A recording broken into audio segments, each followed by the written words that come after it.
Sidecar en danger, équipage en péril, l'engin sort de sa trajectoire à plus de 150 km/h. Nous sommes en Australie pour une compétition de dirt track, catégorie sidecar, à près de 200 km/h sur un circuit en terre.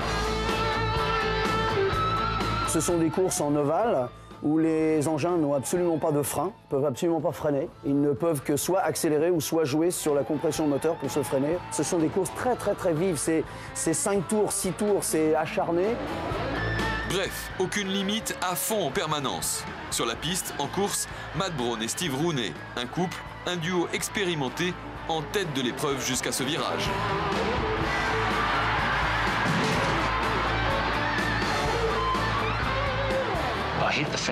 J'ai percuté la barrière et je suis passé par-dessus, mais j'ai toujours été conscient. C'est sûr, j'ai vu la terre, le ciel, les étoiles, et puis avant d'essayer de me relever, je me suis dit, ça va plutôt pas mal. Mais en fait, impossible de me redresser. C'est là que je me suis rendu compte que j'avais vraiment des ennuis. Alors concrètement, que s'est-il passé? Pourquoi Matt, le pilote, a-t-il quitté subitement sa trajectoire? L'attelage s'inscrit dans la courbe, on voit le passager qui remplit son rôle et voilà, à ce moment-là, on voit le châssis qui s'écarte. Donc ils sont passés sur un trou, sur une ornière et ça les a complètement mis hors trajectoire. Il a donc suffi d'une petite déformation du tracé pour projeter le side hors du circuit. Ni le pilote ni le passager n'ont réussi à reprendre la trajectoire. Le rôle d'un passager est d'assurer la tenue de route du sidecar. Et en dirt track, il est renforcé par le fait que le side glisse constamment. Donc il est sans arrêt en train de rattraper les glisses et les problèmes rencontrés par le pilote. C'est lui qui assure toute l'adhérence du châssis. Mais c'est déjà trop tard puisqu'ils sont très vite à l'extérieur et ils arrivent droit sur le mur. Il n'y a plus rien à faire. Steve, le passager, s'en sortira avec une fracture de la jambe. Quant à Matt, il est coupé à la cuisse, a le poignet brisé et la jambe cassée en 5 endroits.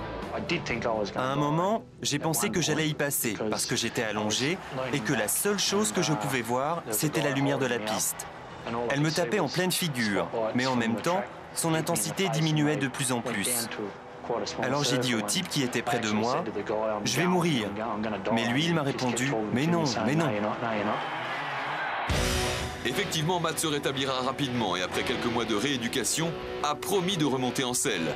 Il faut dire que le side est une folie dont les inconditionnels ne peuvent se passer. Voilà pourquoi en France, par exemple, il s'en vend 600 par an. C'est un engin qui est très spécifique à piloter. Je dirais que c'est l'engin le plus dangereux au monde à piloter et le plus complexe, mais qui est passionnant. Le dirt track en Australie est une discipline extrêmement populaire. Des compétitions sont organisées tous les week-ends. En France, elles sont très rares, voire inexistantes, certainement pour des raisons de sécurité.